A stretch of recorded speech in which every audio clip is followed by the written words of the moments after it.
Yo, let's talk about our new secondary arm cannon, the Onos. This thing is crazy. If you're looking for something specific, make sure to check the timestamps. Starting with the acquisition. Armadas is the new mission and the one where you can drop the blueprint for this beauty. If not, you can use the resources dropped there to buy it with Lloyd on the Sanctum Anatomica. This is a one hell of a beast. How does it work? It has pretty much three firing modes. Primary shoots like a dart, only puncture damage. When you fuel up the Incarnon meter, turn it into Incarnon. If you hold it without shooting it, or just as before you charge the entire bar, you're gonna have one type of attack, and then if you charge it, it's our third attack. And this thing deals a crap ton of damage.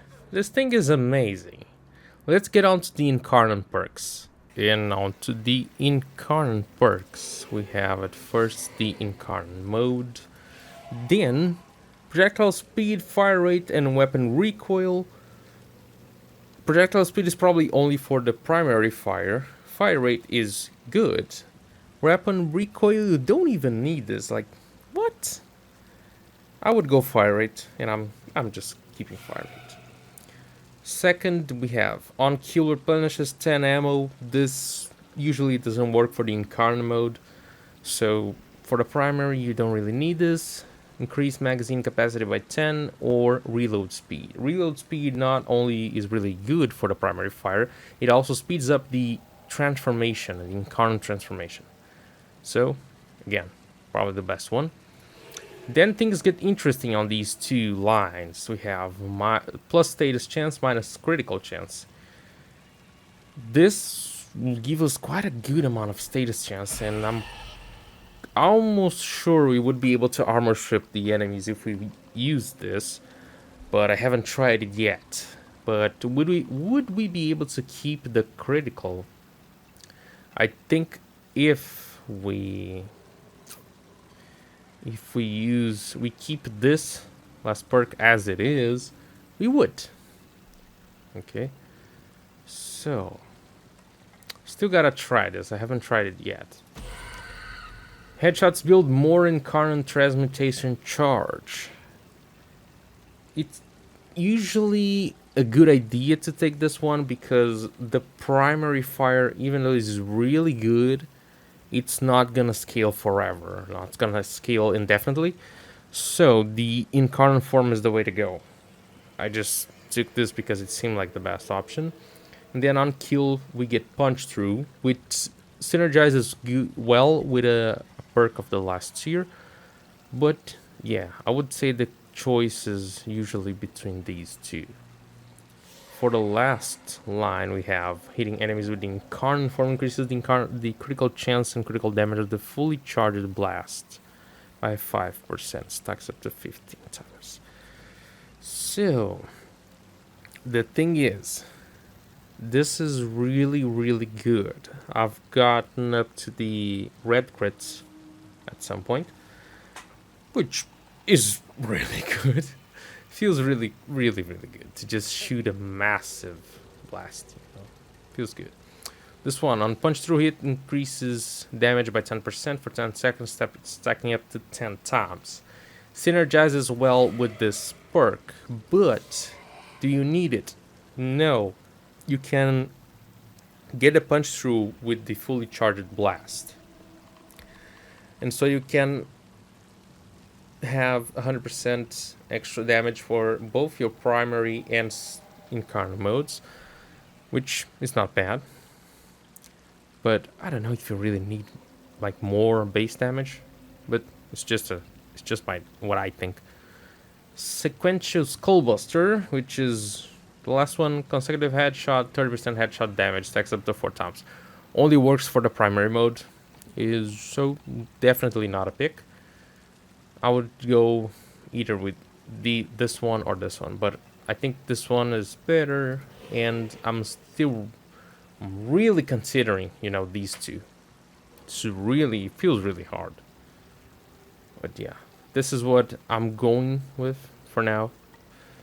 Yeah. We're back and let's go to the build.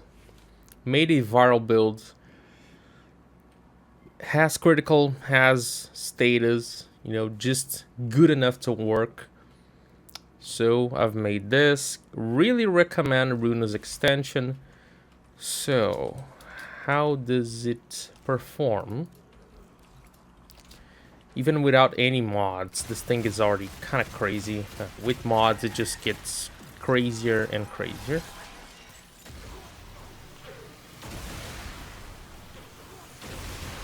And even the primary fire, it doesn't really stays too far behind.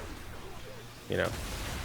Now I'm using the Incarnon to build everything up, to build the stacks. Look at this.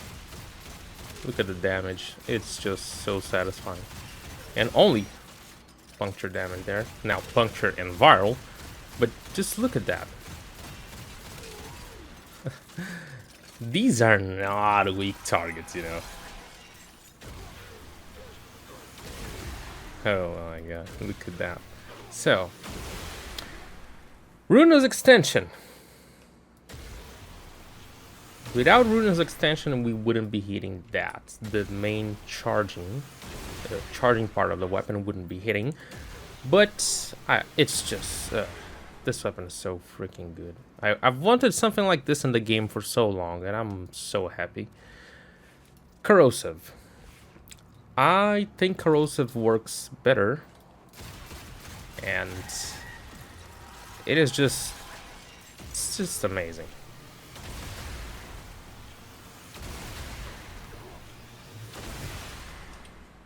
Get some more enemies.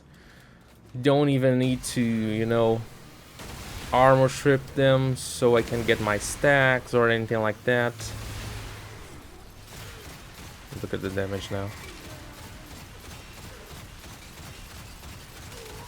Yeah.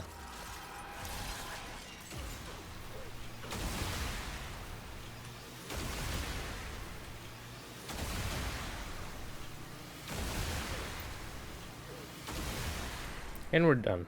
Just like that. Feels really good. Looks awesome. And just feels good to play. That's the Onos. I even made a radiation build to, you know, maybe deal with the necromechs, because this is definitely a priority target weapon. This will kill stuff without a problem. I'm pretty sure this will wreck the hell out of demolishers on a disruption, and a weapon like this just seems that it was made to deal with the necromechs in the mission. So that's why there is this build. I'm not gonna even show it in here because I don't think there's much of a point. You know, wrong damage type and all that stuff. But this thing is just crazy. It usually it just kind of goes against what we're used to seeing. Like if a weapon has no impact, no slash, it usually is a piece of crap.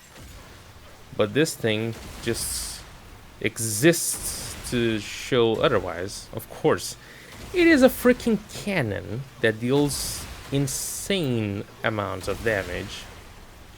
You know.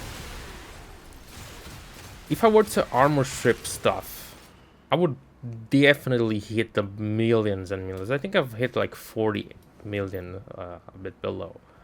Not below, a bit earlier. But how do I think this thing will work pretty well?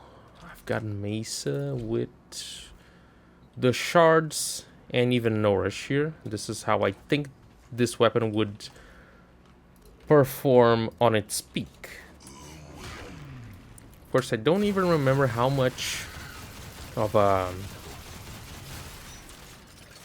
viral I have, or power strength, so then it becomes viral with this build. But even then, you know,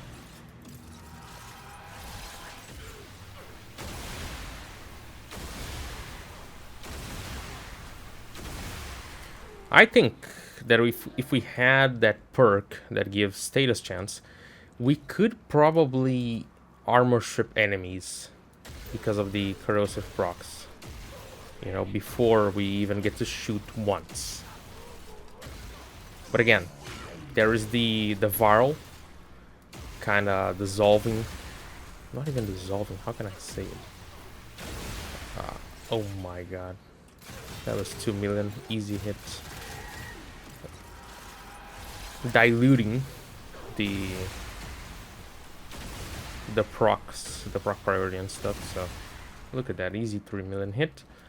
I can even use the Cedo. Oh my god. That was so fast. The numbers just... I think sometimes you just have such a big numbers that things just, you know, just disappear faster for some reason. There was a bunch of hits. Millions and millions of damage. So satisfying. This even makes me a little bit worried, you know, if they're gonna nerf this or if they're gonna nerf Dante, because everything just feels good, just feels right in this update. I mean, Onos is amazing. Dante is amazing. Yeah. So far, this is what I think about this weapon. I'm probably gonna test more stuff. About synergies, can think of a Mirage. Any frame buffing damage like crazy is probably a good idea. It's gonna be fun. And yeah. Let me know what you think about the Onos in the comments below. Leave it a like, subscribe, and peace. Till next time, friend.